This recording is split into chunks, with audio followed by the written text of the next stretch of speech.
Hello, and welcome to this week's Movie Math, where it looks like, at least out of the gate, Amazon got what they paid for. Oh boy! The Rings of Power trended as soon as it dropped Thursday night and was a lightning rod of conversation throughout the weekend. You know what they say, there's no such thing as bad publicity, especially when you have incredible viewership numbers as a result. We'll talk about that more in a moment. But people online were both aggressively trashing and aggressively defending the fantasy epic. As I suspected, some audiences, rallied behind Rings of Power as a more accessible Game of Thrones / House of the Dragon. I anticipated that. But what I hadn't anticipated was a Marvel versus DC-esque rivalry popping up where Rings of Power fans trashed Game of Thrones and House of the Dragon as part of their defense. Here we go again! I mean, to be fair, a lot of Game of Thrones and House of the Dragon fans were like, this is dull garbage for babies.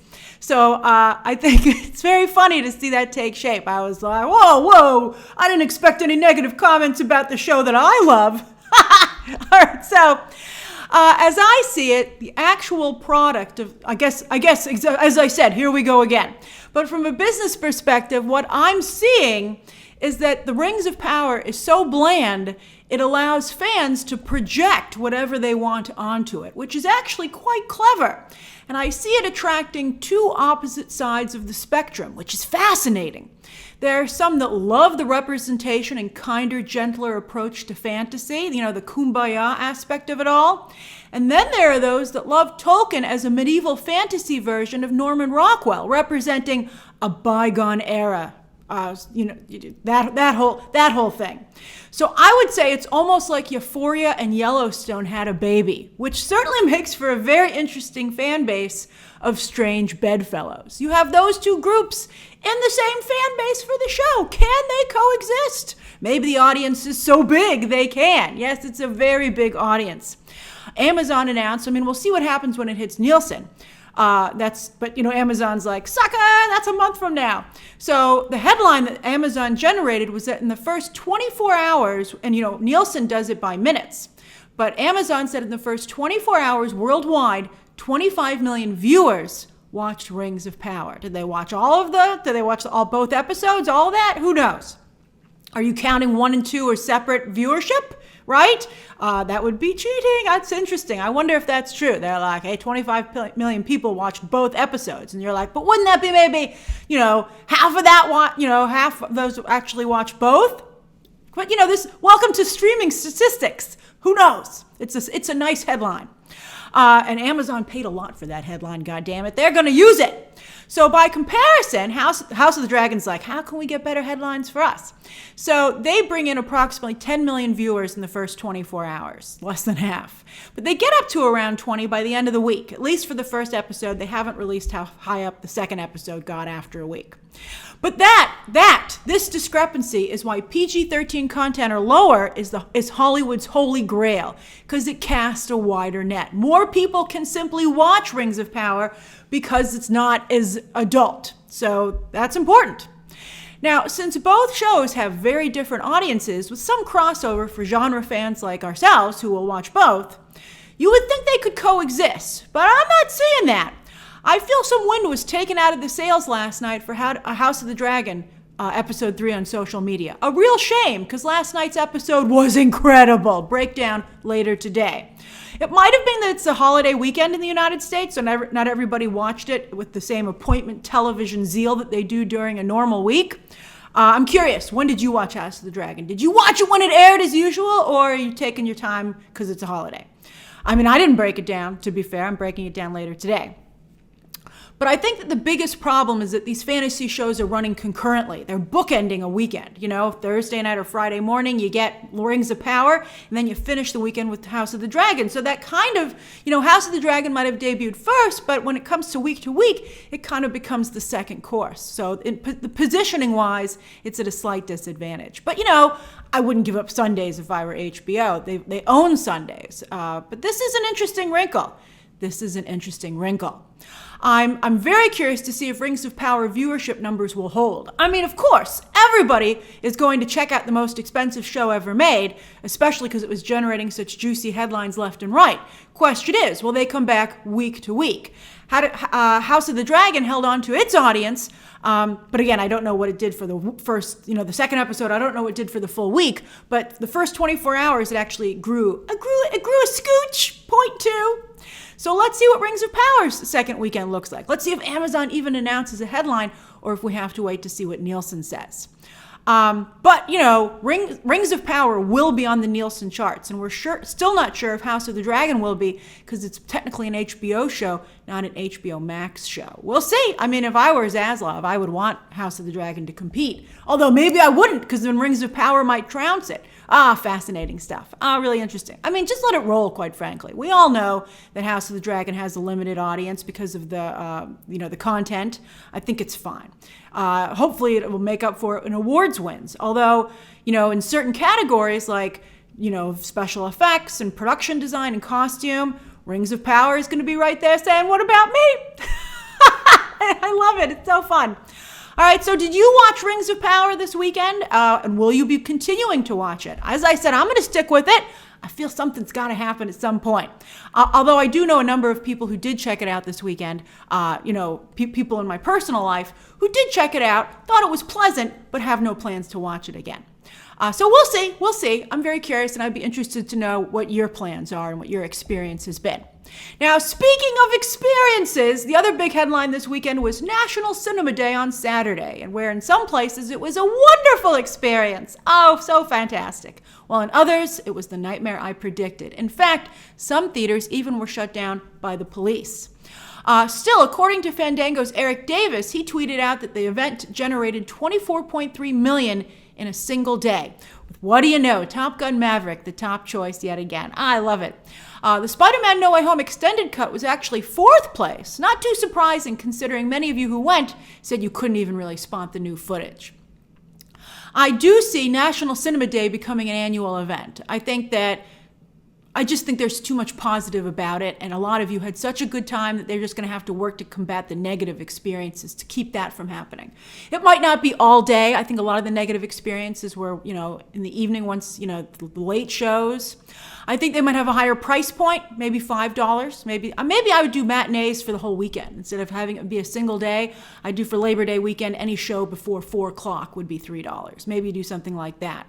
I know a lot of families really enjoyed it, so I think it would be a bad look to not help out those families every year with this event.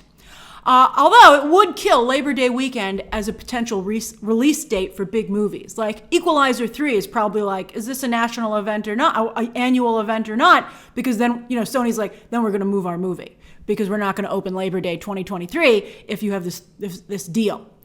So do you want National Cinema Day to become an annual event here in the United States? I know it's an annual event already in many countries overseas, and you also have mixed experiences with it. So for those of you who've been doing this more than 1 year, what has really helped it, combat some of the negative aspects that we are seeing pop up over here? Also, America just be crazy. America just be crazy. Although, I don't know. I think we get a bad rap, but I see some pretty crazy headlines coming out of the rest of the world, too. All right, so Spidey still managed to swing to the top of the box office this weekend with the new extended cut, just edging out Top Gun Maverick, which itself crossed the $700 million mark domestic and should pass Black Panther on the all-time domestic list tomorrow because it's still 100K behind. Just 100K. Isn't that funny? It's so close. So it's going to be like tomorrow. That's how fast it's going to pass it. And so what an incredible run for Tom Cruise and company. It's really Tom Cruise's victory. Number 5, all-time domestic, and number 12, all-time worldwide. It almost cracked the top 10 worldwide. That's incredible. And I'm really interested to see if this continues for him. I wonder if he has a whole new fan base or if it's just for Top Gun. And it's also pretty incredible considering that Brad Pitt and Dwayne Johnson couldn't even get to 100 million, this August. And then there's the new comedy Honk for Jesus, which failed to even crack the top 10. Sure, it was available day and date on Peacock, but not that many have, you have to have Peacock Premium to get the movie. And look how low the rest of the top 10 is. That movie should have been able to debut in the top 10. Audience scores, though, were brutal. Critics were much more forgiving. This is a very rare misfire for Regina Hall and Sterling K. Brown, and an unfortunate start for Daniel Kaluuya's initiative to create better projects for actors of color, joining Jordan Peele, who is an executive producer here. The Ebo twins, who are behind Honk for Jesus, just signed a deal with 20th Century TV and Animation. So hopefully Honk for Jesus is just, a creative misfire. Although this shows the importance, I always tell you, get those deals signed before an upcoming project is actually released. Sign on the potential of a project rather than the reality. The reality, you might be like, oh, maybe I would have gotten more, but it's like, why risk it? Get another deal on top of that. Just get the deal. Over on streaming, Sandman hit Nielsen and opened in 3rd place, although just like on the Netflix charts, this wasn't its first full week of airing. It debuted on a Friday, so we'll see what its numbers look like next week. Only Murders climbed a bit here as well this week, 3 weeks before its season finale. So I'm very curious to see what its numbers are like with the season finale. I think people might be starting to binge it because it's far enough along the 2nd season, so maybe that's why you're seeing an increase in viewership. But the real story is over in streaming movies, where Lightyear made a big splash on Disney+. That's a reprieve for the film itself, but a troubling sign for the Pixar brand overall. After 3 movies were sent straight to Disney+ during the pandemic, and to bolster the service, do audiences no longer feel Pixar films are worth a trip to the multiplex? That would be a stunning, jaw-dropping development, considering that for decades, Pixar was considered the animation studio by both audiences and the industry. It was appointment viewing at the theater. More adults went than children. It's incredible to see that happen to that brand.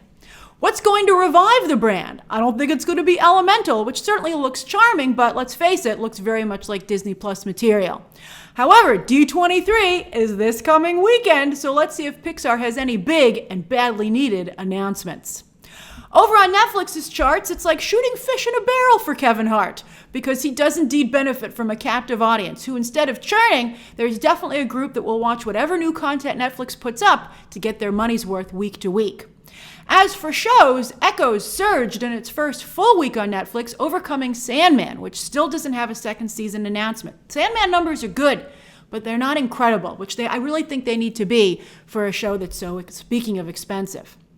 And then look at Manifest Season 1, by the way. 17 weeks in the top 10. Season 4, now coming to Netflix, it's been announced in November, is going to be a hot ticket. Are any of you watching this? Should the rest of us start? I mean, it's like this crazy slow-moving phenomenon, and you're like, oh, wow, maybe I should get on that. But for some reason, I'm not at all motivated to. All right, over on iTunes, huge discounts for Labor Day weekend rule, with collections taking over the entire top 10. Top Gun Maverick is still number 1 with the 2-movie collection, while Middle-earth fever has spread here as well, thanks to Rings of Power and some sweet, sweet deals. There's even a 2-movie Baz Luhrmann collection there that is an excellent one. I love both those movies. And I'm very excited to see how Elvis performs on HBO Max when we get that info on Nielsen in about a month, because it just hit the streaming service this weekend. Did you finally watch Elvis now that it's on HBO Max? And if so, what did you think of it? As for this coming week, it's all about the mouse. What a week! In theaters, Disney is hoping to take advantage of the slow marketplace with 20th Century's shocking horror film Barbarian, and then they're doing the international release, including here in the United States, of India's Brahmastra Part 1, Shiva. Then on Thursday, it's Disney Plus Day! Hooray! Pinocchio, I watched that this weekend. I can't tweet about it until the 7th, and then the review embargo does not lift until the moment of release, 3 a.m. on Thursday, which is weird to me because that makes it seem like it's not good. I can't wait to review it. Anyway, Thor: Love and Thunder will finally hit Disney+, and then also there's a new Cars series on Disney+. Never underestimate Cars. It's like the Rings of Power, like some people really like it. While the rest of us are like, I just don't understand it. I can't even watch Cars, though. I'm going to continue to watch Rings of Power. I just can't do it with Cars. Although I do like Cars Land. I do like Cars Land. And of course, again, this weekend is the D23 Expo. Bam! It's going to be amazing with huge panels on Friday, Saturday, and Sunday. It starts late on Friday. The first big panel is, as you can see, 6:30 p.m. Eastern Standard Time, but then it's early days for the rest of the weekend. But only Sunday's panel will be live streamed. That's it. Everything else, I'll be doing full coverage, and I expect probably some trailers and all kinds of goodies. It's going to be great. I think they've really come to play. I can't wait. And I know you can't either. We're going to have such a good time. Elsewhere on streaming this week, Netflix is like, maybe we shouldn't have released Cobra Kai's latest season between Disney Plus Day and D23. So we'll see how it does, though. We'll see how it does. It also has a very potent fan base. And that's this week's Movie Math. What have you been watching? What do you plan to watch? What are your thoughts on Rings of Power, National Cinema Day? And then also, of course, what are your hopes and dreams for D23 Expo this weekend? Share those thoughts down below, subscribe today, and of course, as always, you can check out some more videos right now.